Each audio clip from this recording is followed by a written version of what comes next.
peanut butter and jelly, Bush beer and hate speech, Europeans and knife crimes.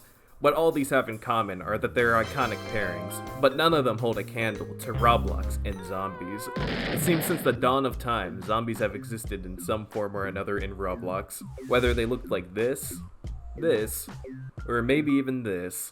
And while the zombie craze has seemed to tipped off from the absurd level it was at before, I wanted to take a trip down memory lane and explore some of the most influential Roblox zombie games, starting off with what is commonly considered the first zombie game on Roblox, the Undead Coming by Stealth Pilot.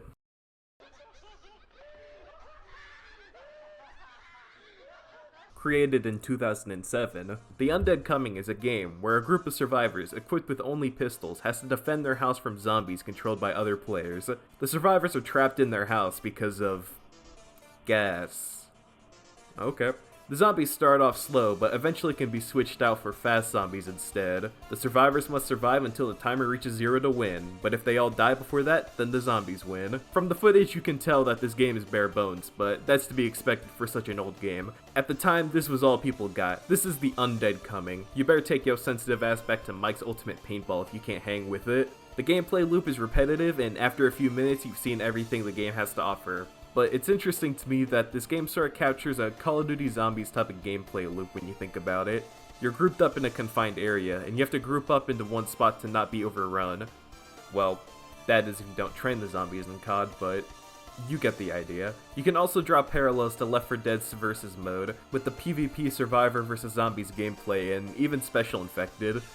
Now, the similarities were obviously not intentional since none of these games were out when the Undead Rising made its debut, which either means that Valve and Treyarch owes Stealth Pilot a check, or this is all just some big coincidence. Either way, I thought it was an interesting comparison to draw, since you'll see how much Roblox zombie games borrow from both these game franchises later on. Also, side note, while I was trying to get footage for this, some of you Roblox boomers are talking all this shit but aren't actually gonna back it up. You guys are all talk when Super Nostalgia Zone is averaging numbers like this. Another game I wanted to mention was Zombie Mansion, copied by everybody's favorite Robloxian, Jared Valdez.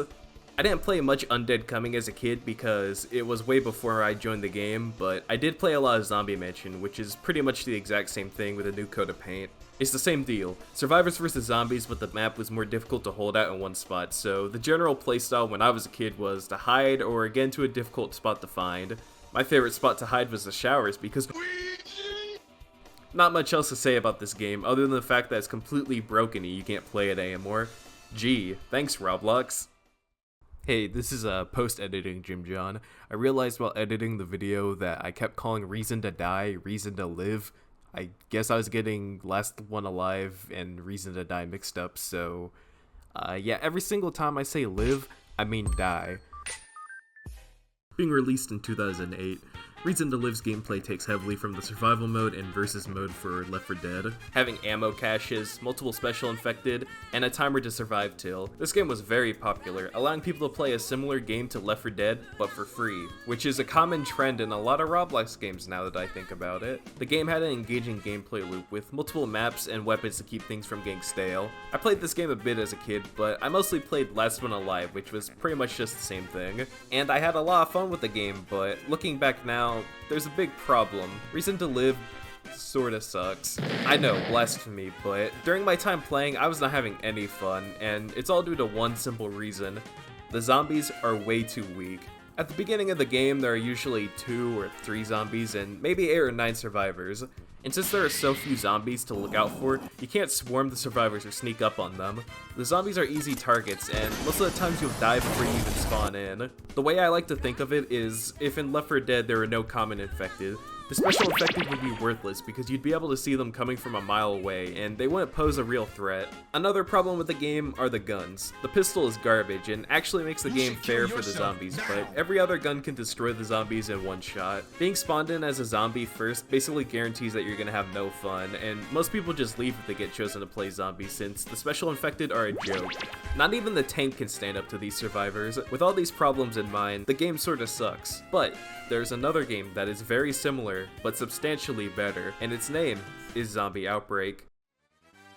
Zombie Outbreak is very similar to Reason to Live, survivors versus zombies with special infected, but the game fixes Reason to Live's biggest issue by adding AI zombies along with the player zombies. Now, these AI zombies aren't very threatening. They have primitive pathfinding, can be trained easily, and get caught on terrain all the time. The AI zombies will never kill anybody, which might make them sound worthless, but their strength isn't in killing power, it's their ability to distract survivors and take bullets for player zombies. You can actually get caught off guard and swarmed in this game since there's so many zombies coming at you from every angle. This makes the zombies way more fun to play than in Reason to Live, and actually makes the game challenging to win as a survivor. Along with that, the game works based on a wave system, making the AI zombies stronger each wave and giving the players access to stronger zombies. A little bit of a pro tip, focus on the crawler zombies. Not because you're faster than basic zombies, but because you get more points for killing them, and they have really low health. This is the opposite for the bomb zombie. For some reason he can't attack and only explodes when he dies, so just don't shoot him and he'll never deal damage. Look at him chilling over there, isn't he friendly? Overall, this game is my favorite zombie game to play and is actually still pretty lively, so definitely go check it out. Zombie games have run the gambit over the years on Roblox, and while a lot of them are deeply flawed games, they were still very fun. And while zombie games aren't as popular as they once were, it's nice to see them around sometimes, even if they look like this. No, actually, nah, we should just let this genre die. Hey, thanks for watching the video. If you have any zombie games that you think are interesting, leave it in the comments below and I might make a second version of this video. And with all of that being said, I'm Jim John, and I'll see you next time.